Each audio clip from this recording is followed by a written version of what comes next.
cast of The Walking Dead, starting with Tom Payne. Wow, what an entrance. Give it up for Tom Payne, everybody. Sporting a new do. You look fabulous. And please welcome Seth Gilliam. Seth, no running. Aberdeen, keep it going for your cast of The Walking Dead. Welcome, welcome, guys. Make yourself comfortable. Why not? Give it up for Seth and Tom, everybody. So excited to have you guys here. Again, I'm going to ask a couple questions myself, and then we've got microphones to the left and right. Don't be shy, guys. We're happy to get your questions in just a few minutes. But gentlemen, how are you enjoying Comic-Con Aberdeen? How's it been for you so far? It's been pretty good. I love the spanking brand new convention center. It's very comfortable. I haven't seen much of the outside because when I arrived this morning, it was like Jurassic Park foggy. And I couldn't see, I was expecting a dinosaur to come looming out of the mist.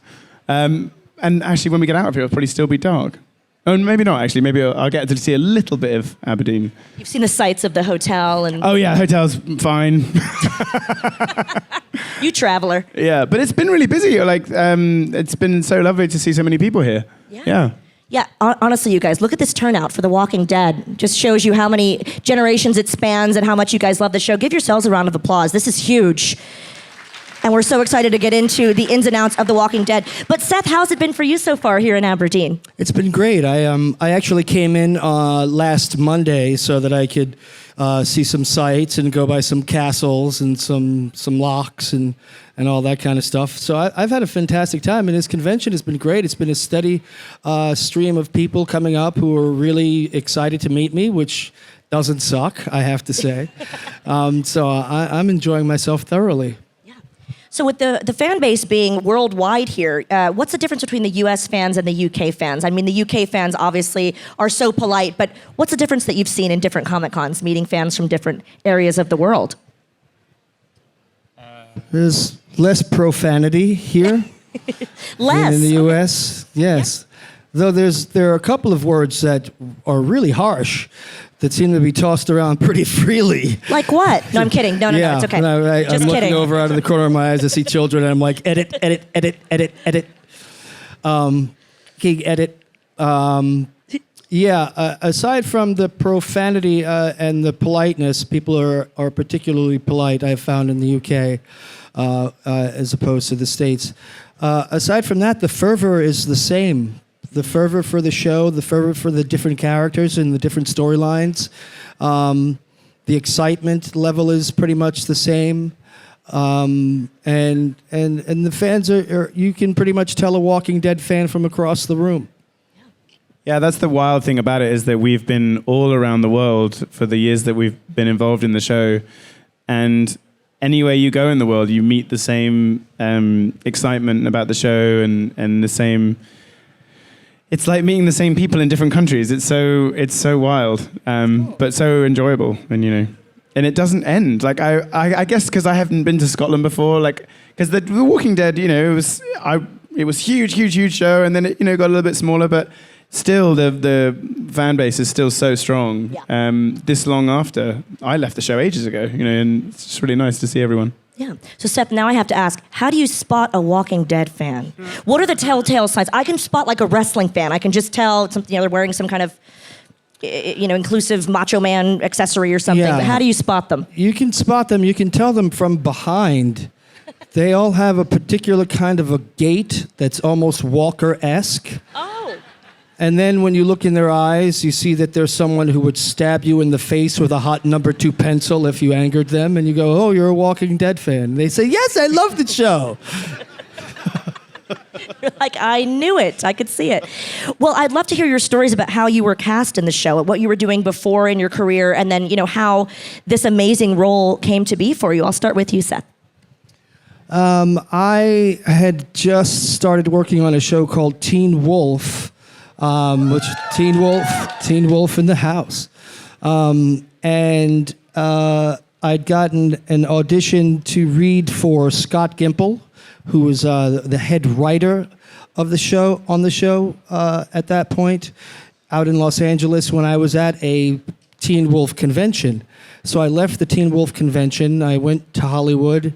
I read 2 scenes for Scott that were scenes about a guidance counselor who didn't listen to one of his students, and he had this big secret because the student then came back and shot up the room and killed a bunch of classmates. So he was holding on to this big secret. So I guess it was kind of an analogy or a parallel to what Father Gabriel had gone through, with locking his congregation out and having this huge secret and this great deal of guilt and shame. And I read once, and then the next day they offered me the role. And then 4 days later, I was on the set, standing on the top of a rock, screaming for my lungs. Or screaming my lungs out, actually. For my life is the line. Before that, I had done just tons and tons of work. I was everywhere. I was on hit shows. I was the star. No, I hadn't worked very often. I'd done a couple of shows, but one of the shows I did was a show called The Wire, which is what... The Wire in the house. The Wire, I think, is the best show in the history of American television, if I will say that once again for the camera. Thank you for the applause. Checks in the mail. So I apparently had come to their attention from The Wire, and he and Robert Kirkman, who was also a big fan of The Wire, who created The Walking Dead, along with Dave Alpert, they hired me pretty much on site. That was the process. It took less than a week for me to go from a show about what to they're all around me. And scene. Beautiful. Tom, what about you? What was the process like for you? That's all of our inner on the show. They're all around me. And then it's just how you deal with that. Basically, all the characters essentially, are like, yes. That's everyone's inner, and then their face is how they deal with that. I had not worked for about a year just before Walking Dead, and I had said no to one thing, which would have been like another television show, which would have, given me a nice amount of money and shot in Cape Town and blah, blah, blah. But I wasn't really happy with the show. I was like, that's not going to take me anywhere. So I had said no to that. And then right when I was like 2 months rent in my bank account and a $30,000 tax bill and thinking about moving back in with my parents, like literally moving home from America, like, okay, that didn't work. I got the audition. I was at home, with my parents on vacation, and it came through, and it was, they'd never give you, like Seth said, they give you scenes which have nothing to do with the show, and you have no idea of what you're auditioning for, really. They tell you it's they told me it was The Walking Dead. You knew it was The Walking Dead, though, right? I knew it was The Walking Dead, yeah. So I knew it was The Walking Dead, but I didn't watch The Walking Dead. The only thing I knew about it was Andy Lincoln was the lead, and I had previously worked with him. And I was like, wow, that's good for Andy that he's got this big show in America, but I knew nothing about it. Same thing, I sent a tape in on Wednesday. The scene was about this dude going into a bar and apologizing to the barmaid because he had broken up with her sister. And halfway through, she slaps him. So it's one of those ridiculous things in an audition where how do you get slapped in an audition? Especially when you're like FaceTiming with your girlfriend to do it. So you have to do this thing in the scene and then come back into the camera. It's just so bizarre. But I sent that in on Wednesday and got cast on Friday. And then my girlfriend at the time was in Sweden. So I went to go see her for the weekend and then went straight to Atlanta and was shooting on Wednesday. And it blew my mind that it happened that quickly. And that in the world of self-taping now, where you do it all in your room, you don't see however many people. I have no idea how many people auditioned for that part. Yours was a bit more focused in, like they wanted you to do it. I have no idea how many people auditioned. It was just me sending a tape out and getting it. And they still do these last minute things, and it just blows my mind. But I had no idea about the part. And on the Friday, when I got offered it, was when my agent was going, we think it might be this guy from the comic books. And I was like, oh, that guy's kind of a big deal. This is interesting. And then it just changed my life. The whole thing changed my life. I love that you were in need of money and the show came along. At the end of everything. Because for those of you who haven't had the chance yet to speak with Tom back and forth, Tom is an actor's actor who is not a money whore, which makes him an anomaly in the entertainment industry. He's like this beautiful man who won't just do it. You know, it's got to have meaning. It's got to have some it's got to resonate with him. So I love that you were like, I'm not going to do your TV show. I'm going to sit around here. I'm going to do some Shakespeare in the Park. Well, I just sit on my ass and not make any money while my dad is like, are you not going to make any money? What's going on? Like, that's pretty I told you should have wild. done the acting thing. What are you talking about? I just turned down a job. You're turning down jobs? It's exactly that. That's right. I'm turning down jobs, Dad. And boom, The Walking Dead. Now Well, because you've got- I learned early on as well, like, you know, a lot of actors are borderline alcoholics, if not alcoholics. And so what you don't want to be is unhappy on a job in Cape Town or Ireland or somewhere where you're away from home. And I said no to a final audition once because they wouldn't give me the scripts and they wouldn't tell me, it was a big TV show, but they wouldn't tell me what I was going to be doing or how many days I'd be filming. And I said no because at the time I knew that I would be stuck in Ireland shooting maybe 2 days a week, probably 1 day a week, and I'd be in the pub every day because I know myself. Yeah. I was like, I'm not going to do that. That's not going to be good for me. It's self-preservation. Yeah, it's a big part of the job is like for your mental health and stuff, you have to choose the right jobs because otherwise you'll go crazy. For sure.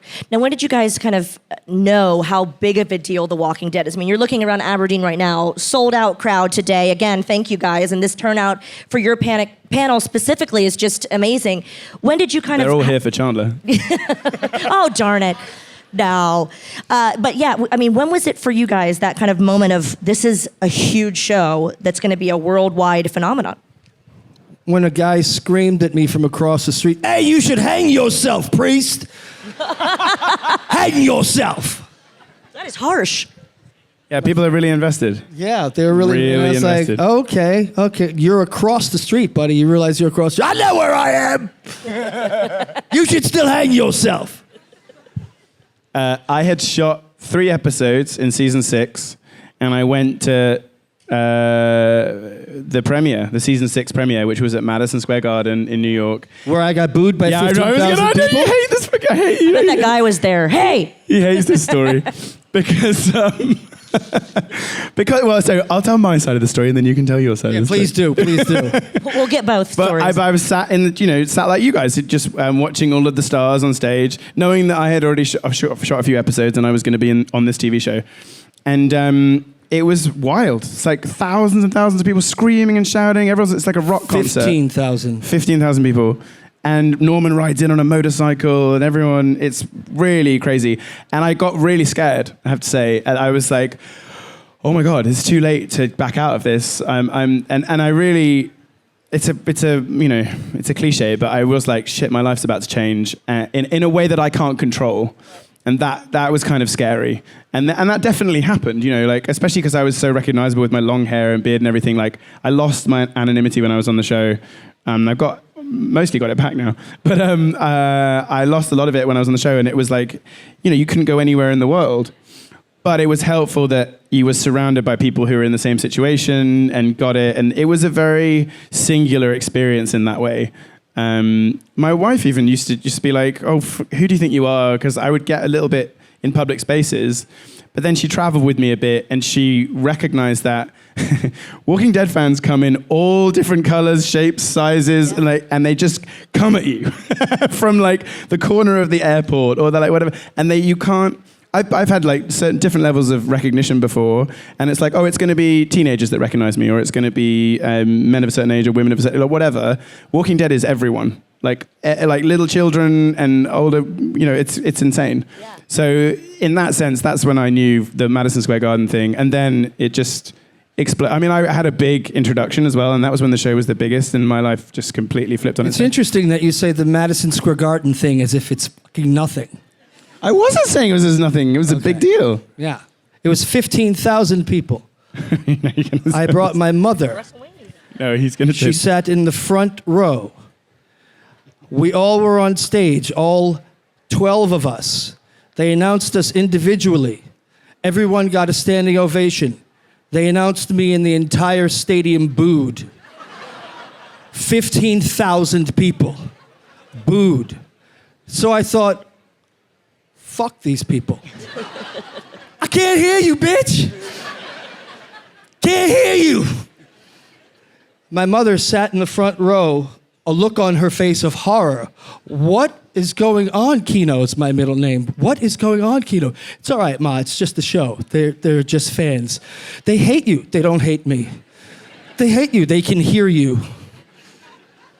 They booed me for about 2 minutes. Fuck the Walking Dead fans.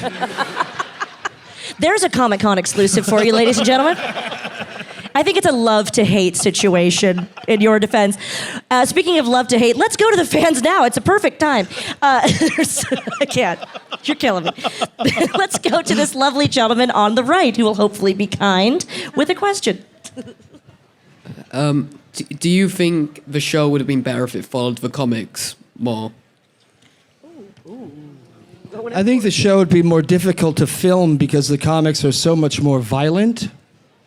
And I think that there are ratings and standards that you can't really cross in TV. And I'm not sure how they would have been able to tell certain stories without going down such violent paths. I know that Tom has a different opinion. No, I think my character would have been better if they'd have followed the comic books. But I was actually, I was happy with what they ended up doing, but there was some really cool stuff that my character did in the comic books that didn't end up happening. And not just my character, like, there are they remixed stuff, and sometimes they did it in a really cool way, and they came up, like the Abraham, and I really liked the way that they did all that kind of stuff. But yeah, for my own personal reasons, I would have been like, I would have loved to have fought Negan, or I'd have loved to have fought Beta, and, but I fought one of my own team instead, so that's just, what they ended up doing. I love that it was different for Father Gabriel from the comic books to the show, because I got to work longer. That's fair. Yeah, we swapped roles. You made it to the end and I didn't. Spoiler alert, spoiler alert. Oh, man. We've got a question over here, all the way to the left. Hi there. Hello. Who in the Walking Dead cast do you keep in touch with still? Wow, does that mean no one? This is awkward. The thing is that, doing The Walking Dead, you're like part of a family. And after a while, you don't really want to talk to your mom. You know what I mean? I mean, she's making food. You said you didn't want. She forcing you to eat it. You know what I mean? So it's like, I got to put mom in a timeout corner for a minute. Yeah. I think... Basically, he's annoyed that we keep seeing each other at conventions. He's like, oh my God, I got to do another panel with Tom. All right, great, it's Tom again. How can I torture him this time? Jesus Christ. Hey, Tom, how you doing? How's things? What do you mean Stephen and Chandler and Ross aren't coming and it's just me and Tom? Oh my God. It's terrible. We see each other like at these things all the time. Yeah. But there isn't like one big WhatsApp group, et cetera, et cetera. At this point, there were 11 seasons of the show. And people were coming and going all the time. So it was always kind of a rotating cast. And some people that I've become really friendly with from the show, I never worked with on the show. It's like any work environment. Some people you become more friendly with and other people you don't. But we're all civil with each other. No, everyone, like I said earlier on, it's a singular experience that we will all always share. And that means something, Thank you. Great question. Got a question here on the right. Hi there. Hi. You probably get this question a lot. And, well, if from The Walking Dead, who would you save? But if you were to save someone, who would you then sacrifice? That's a good question, actually. Thank you. That hasn't been asked, actually, like to make that counterpoint, to me anyway. I like that. Who would I save and who would I sacrifice? I would save Carl and sacrifice Michonne. Oh, wow. Ooh. Wow. Okay. Wow. Can I ask why? Can I follow up? Ask why? Yeah, because Michonne is like the ultimate fighter. She's going to help win any battle. And what would put the entirety of the group more at risk would be if you take away their best and greatest warrior. So I think, it's either going to be Michonne. Negan, they tried to do some reclamation project with, and so he's not the psychopath he was before, so you can't count on him being, a great fighter in a war. It seems like they come against groups and go to war like every other year. So I think taking away their best fighter would force other characters to have to come out of their comfort zone in order to keep the little society that they've created intact. And I would bring back Carl because he was, before Judith, he represented the future and the hope for the future. And I still had that emotionally invested in that character. So I would have him continuing in that role to take over in a way that Rick was incapable of doing because he was more of a hothead than I think Carl would have turned out to be as a leader. So take that, Michonne, man. Wow. What's up, baby? I would save Jesus and sacrifice Negan. There you go. For obvious reasons. That was a crazy reaction you got. You guys are hilarious. Wow. Oh, we have a question over here to the left. Hey, Sheriff. No, we can't hear him because he's too small. There we go. Thank you. My name's Amberly, and I was wondering, what was your favorite episode To film or to watch or what? to watch? To watch. Yeah. I liked. There was a lot of good stuff before I came on the show. You know what? I think the pilot is still the first episode is one of the best pilots that's been on television ever. I think it set the show up so incredibly well, and something like that hadn't really been on American television, and then the world's television, and that's where everything began. So I would say the pilot. I thought it was really, really, really, really, really well done. Mine was in season 4, I think it was. It was the episode where Rick bites the guy's throat out when they're going to rape Carl. That got me off my couch. I jumped up off the couch. I was like, "Oh, get him, Rick!" Do it. I'm alone. Sit down. Great question. Thank you so much. We're going to go to the right with another question over here. Hi there. Hi, I just want to say, Seth, I hated your character at the very beginning, but then the character... You could stress hated a little stronger. The character development was, amazing. And my question was that you clearly made your characters your own, but if you were to be any other character in, the entire series, who would you be? I always liked Glenn. I mean, that's a kind of a cop-out answer because everyone loves Glenn. But I did. I like that character that he went from innocent pizza boy to fighter and trying to establish a new life with Maggie and stuff, and then horribly beaten to death. I think where they ended up with the Maggie and Negan thing, I think it's really hard to make sense of for me, especially now that I have a child and a wife. It's like I guess I need to watch the show again now that I have that in my life to really process it in a different way. But I think, Glenn represented something like hope and, a really nice part of the show, which, we lost a little bit of when he left. For me, I'd want to be Judith because I think it'd be really challenging to play a 10-year-old white girl. I could do it, man. I could do it. I love that we're applauding this. You'd make a beautiful Judith. I would. Doing the research might get me arrested. What are you doing hanging out around this school, old man? Great question. Thank you so much. We've got a question right over here to the left. Hey, buddy. My name's Willow. I was wondering, what was the hardest scene in Walking Dead? Hardest scene to film? Yeah.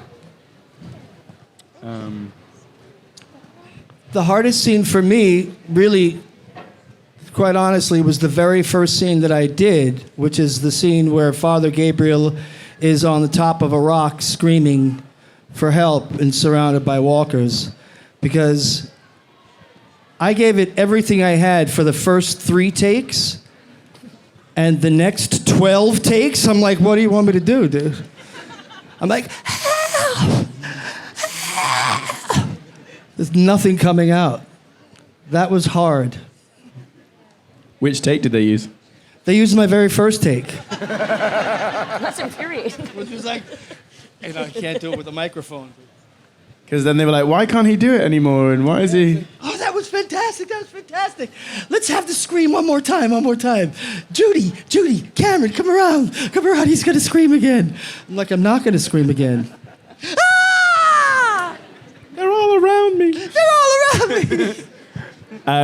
A lot of scenes were hard to shoot with my big leather coat and my woolly hat and my beard and my long hair. How was your combat scene to shoot with all that stuff on? Awful. Both Lenny and I were, very tired during that because it was another really humid day, and I'm really lucky we had the stunt doubles there, which obviously we always do. Well, actually, some people refuse to have stunt doubles on the show, but we had them there with the choreography because when you Let me explain something about the stunt double. All right, they're lurking to take your job. Yeah.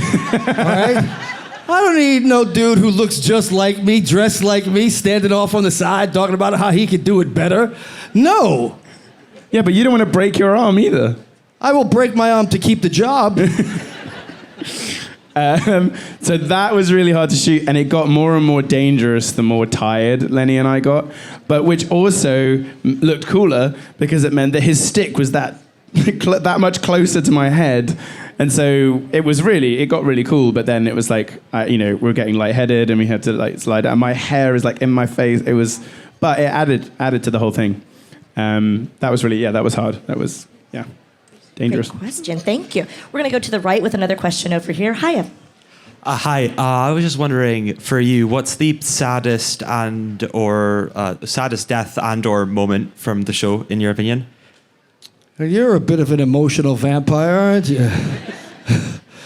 the saddest. I'm going to leave that to you, Tom.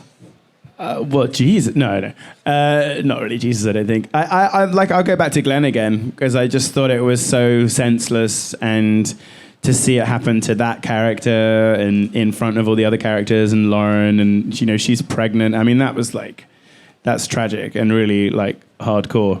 But there were loads of sad moments. I mean, I did think that Carl's death, although it dragged on and on and on, was pretty sad and pretty brutal. Like when Michonne and Rick just sat on the steps outside, and Carl does it himself. That was insanely heartbreaking.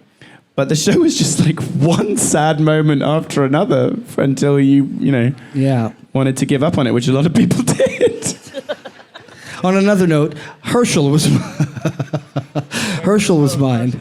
Yeah, Herschel's death was the saddest to me as a viewer of the show.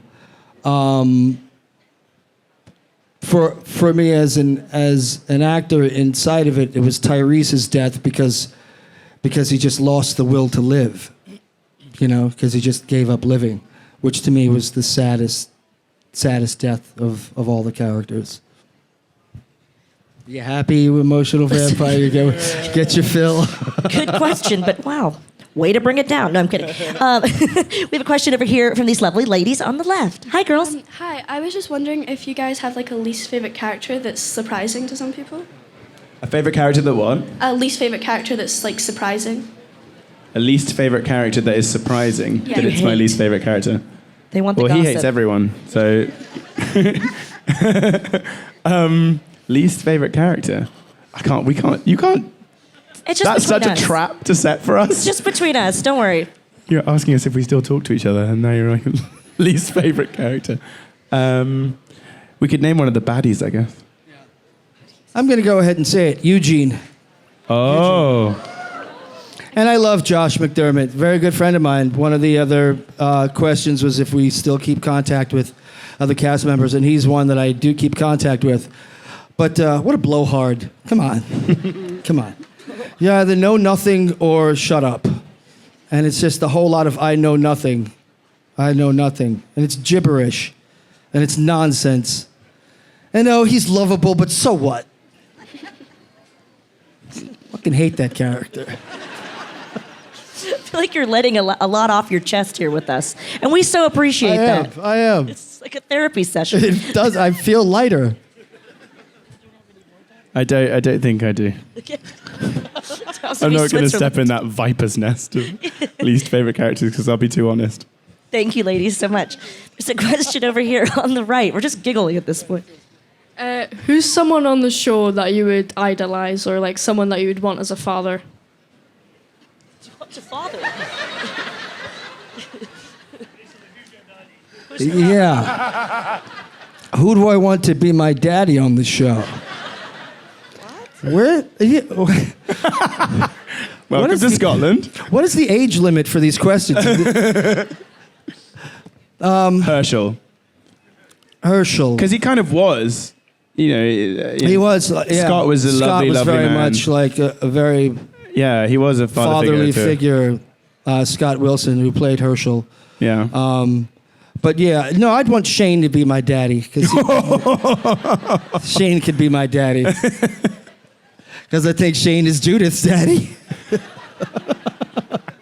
You just really want to be Judith. That's what it is. You get this Judith complex. Wow, yeah, you really tied that up. That was good. Waiting on you, Tom.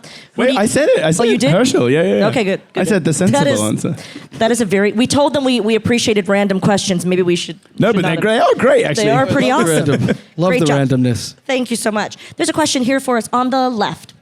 Hi, my name's Corey, and my question is, if you had to pick a weapon, if a real zombie apocalypse happens in real life, what will it be from the show?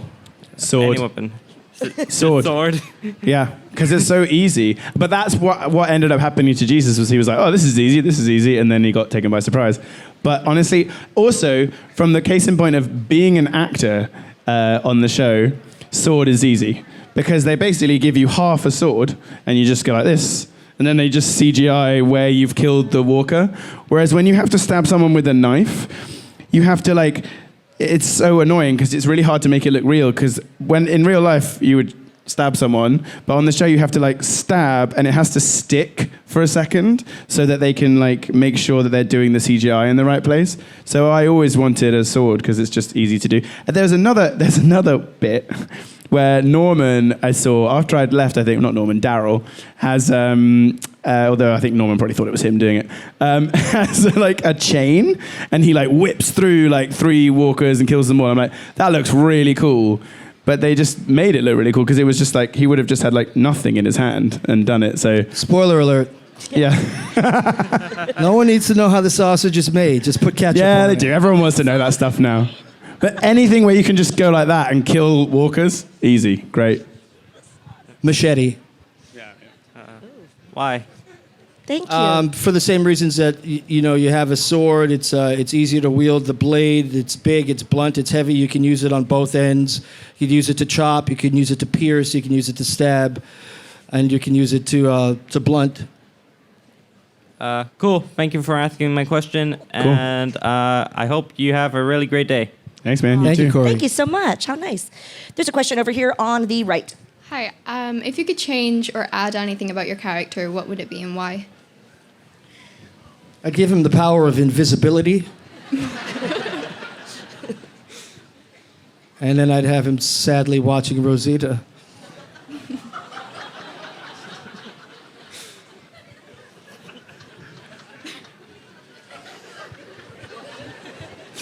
Sadly, forlornly. I would have given him what he had in the damn comic books, which I keep talking about. Fighting Negan. And there's a bit in the comic books where Jesus catches a grenade and throws it back. They didn't even give that to anyone else, let alone Jesus. They just didn't do it. It was some cool. And then him and Aaron fight Beta in the comic books, which is another really cool thing. A cool thing that didn't happen on the show. Yeah. Another cool thing that didn't happen. Yeah. In my brain it happened. To you, as I was doing my hours of prep for the show. We have time for one final question, guys, as they've got to get back to the autograph and photo area. But we're going to go to the question here on the left. Hi, I'm Cameron. What was your opinion on the last episode of The Walking Dead? Wow, that's amazing. I'm in it. It was very cool when they did that collage at the end. That's not the name, is it? A collage. That's the wrong thing. Montage. When they had that montage of all the characters, and I was like, oh wow, I was in the last episode, with reused footage that I won't get paid for. But, but it was still cool to be in the last episode of the show. That was awesome. That was the only bit that I watched, so I can't really talk about anything else. How was the last episode for you? It was bittersweet and mostly sad, and then relieved, and then fearful for the stoppage in pay and the uncertainty of life before me. I'm still stuck with the invisibility thing.